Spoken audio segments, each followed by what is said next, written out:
Hello मेरे प्यारे class 10 के दोस्तों, कैसे हो तुम? अपना ख्याल तो रख रहे हो ना यार। जब भी हम क्लास 10 में होते हैं ना, तब हमारे लाइफ का सबसे बड़ा पहला एग्जाम बोर्ड्स होता है। इसलिए हमारी फैमिली भी ज़्यादा प्रेशराइज करती है और हमारा माइंड में भी थोड़ा सा डाउट रहता है कि हम कैसे रिजल्ट कर पाएंगे, कैसे अपेयर कर पाएंगे।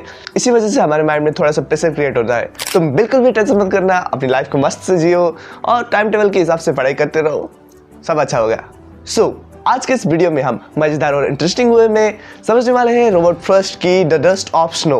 रॉबर्ट फ्रॉस्ट तो तुम्हें याद ही होगा, उन्होंने क्लास 9 में भी एक बहुत ही ज़्यादा प्यारी पोएम लिखी थी, वो था the road not taken. Robert Frost की the road not taken poem में हमने सीखा कि किस तरह से हम अपनी लाइफ के सही डिसीजन ले सकते हैं और किस तरह से हम अपनी लाइफ के सही रास्ते को चुन सकते हैं। आज की इस मजेदार से पोएम में भी हम कुछ ना कुछ नया जरूर सीखेंगे। सबसे पहले हम इस पोएम में क्या करेंगे कि हम उसे ओवरऑल ऊपर से समझने की कोशिश करेंगे, फिर इसे लाइन टू लाइन समझेंगे, ठीक है। एक बार क्या होता है कि रॉबर्ट फ्रॉस्ट थोड़े से उदास रहते हैं। शायद उनकी क्रश ने उन्हें इंस्टा पर फॉलो बैक नहीं किया होगा। मेरा इंस्टा का लिंक डिस्क्रिप्शन में है, तुम भी जाके फॉलो कर लो।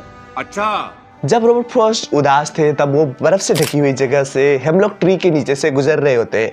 हेमलॉक ट्री एक ऐसा ट्री है जो काफ़ी ज़्यादा पॉइजनस होता है और उसे काफ़ी ज़्यादा जगहों पर नेगेटिव माना जाता है, यानी कि इस ट्री को अच्छा नहीं माना जाता। वो हेमलॉक ट्री पूरी तरह से बर्फ से ढका हुआ था और उसी हेमलॉक ट्री की डाली पर एक क्रो यानी कि एक कौवा बैठा हुआ था। और जब वो कौवा हिलता है, वहाँ से उड़ के जाता है, तब उस पेड़ की डाली से थोड़ी सी बर्फ रॉबर्ट फ्रॉस्ट के कंधे पर आकर गिरती है। तब उनका मूड अचानक से ठीक हो जाता है, अचानक से वो खुश हो जाते हैं और सोचने लगते हैं। जब हेमलॉक ट्री की डाली से उनके कंधे पर बर्फ गिरता है, तब उनका मूड अचानक से ठीक हो जाता है और वो खुश हो जाते हैं। और तब रॉबर्ट फ्रॉस्ट सोचने लगते हैं, ये जो कौवा है इसे काफी ज्यादा नेगेटिव माना जाता है, इसे नेगेटिव स्टेरियोटाइप किया जाता है, इसे बुराई का प्रतीक माना जाता है।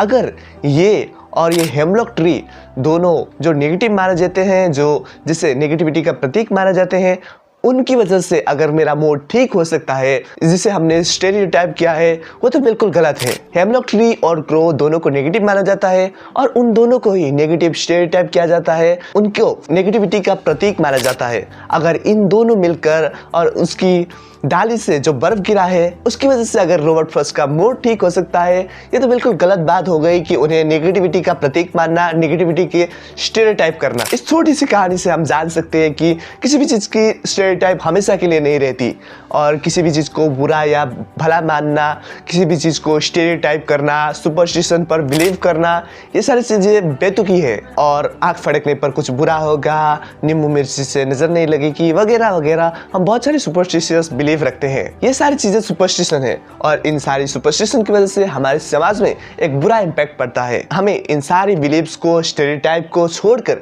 हमें क्रिटिकल थिंकिंग डेवलप करना होगा, जिससे कि हमारा समाज और ज्यादा बेहतर बन पाए। तो चलो अब the dust of snow poem को लाइन टू लाइन समझने की कोशिश करते हैं। The way a crowd Shuk down on me, the dust of snow from the hemlock tree. हमने थोड़ी देर पहले एक कहानी के बारे में डिस्कस की थी ना, वही है। जब रॉबर्ट फ्रॉस्ट उदास होकर हेमलॉक ट्री के नीचे से गुजर रहे होते हैं, पेड़ पर एक क्राउ बैठा होता है, एक कौवा बैठा होता है और उस पेड़ की डाली से जब वो कौवा उड़कर जाता है, तब वहां से पोएट के शरीर पर, पोएट के कंधे पर थोड़ी सी बर्फ गिर जाती है। तो सेकंड स्टेंजा कुछ इस तरह से है। Has given my heart a change of mood and saved some part of the day I rode। जब कौवा उस बर्फ से ढकी हुई हेमलॉक ट्री से उड़ जाता है, उसकी डाली से थोड़ी सी बर्फ गिर जाती है पोएट के कंधे पर, तब पोएट काफी ज्यादा खुश हो जाते हैं। तब पोएट का मूड थोड़ा सा खराब था, तब वो किसी बात से गुस्सा थे, तो उनका मूड अचानक ही चेंज हो जाता है और वो खुश हो जाते हैं। जो दिन उनकी मूड खराब होने की वजह से रुइंड होने वाला था, पूरा का दिन बेकार जाने वाला था, अब वो खुश है तो फिर उनका दिन फिर से अच्छा जाने वाला है। कौवे की वजह से और उस हेमलॉक ट्री की वजह से उनका दिन खराब होने से वापस से बच जाता है। कौवा और हेमलॉक ट्री दोनों ही एक ऐसी चीजें है जिसे सोसाइटी ने नेगेटिव करार कर दिया है, जिसे सोसाइटी ने नेगेटिविटी का स्टेरियोटाइप दे दिया है। अगर ये दो चीजें पोएट का मूड अच्छा कर सकती है, पोएट को वापस से फ्रेश फील करा सकती है, पोएट का दिन खराब होने से बचा सकती है, तब ये दोनों चीजें नेगेटिव कैसे हुई?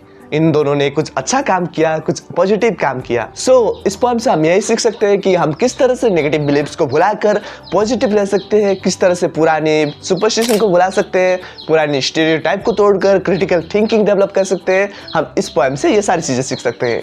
अब हम बात करते हैं राइमिंग स्कीम की। The way A crow Shuk down on me, the dust of snow from a hemlock tree. यहाँ पर क्या हो रहा है कि पहला लाइन और थर्ड लाइन फर्स्ट लाइन और थर्ड लाइन के दो अल्फाबेट्स सेम है तो हम इसे ए से डिनोट कर सकते हैं। सेकेंड लाइन और फोर्थ लाइन की लास्ट के अल्फाबेट सेम है, ए बी। और इसी सेम प्रोसेस से हम सेकेंड स्टैंजा की राइमिंग स्कीम देखेंगे। Has given my heart a change of mood and saved some part of a day I rued. पहला लाइन और थर्ड लाइन जो है उसका एंड के दो अल्फाबेट सेम है, इसे हम डिनोट कर सकते हैं सी से। सेकेंड लाइन और फोर्थ लाइन का जो एंड का अल्फाबेट है वो सेम है। अगर हम डिनोट करें पहली लाइन को सी से और दूसरी लाइन को डी से तो हो गया सी डी और वापस से सी डी। सो हमारा लाइन राइमिंग स्कीम हो गया ए बी और सी डी। सो अब हम बात करते हैं कौन से पोएटिक डिवाइसेस इस पोएम में यूज हुई है। पहली पोएटिक डिवाइस है एलिट्रेशन। एलिट्रेशन का मतलब होता है सेम प्रोनाउंसिएशन, सेम आवाज को बार बार उच्चारण करना,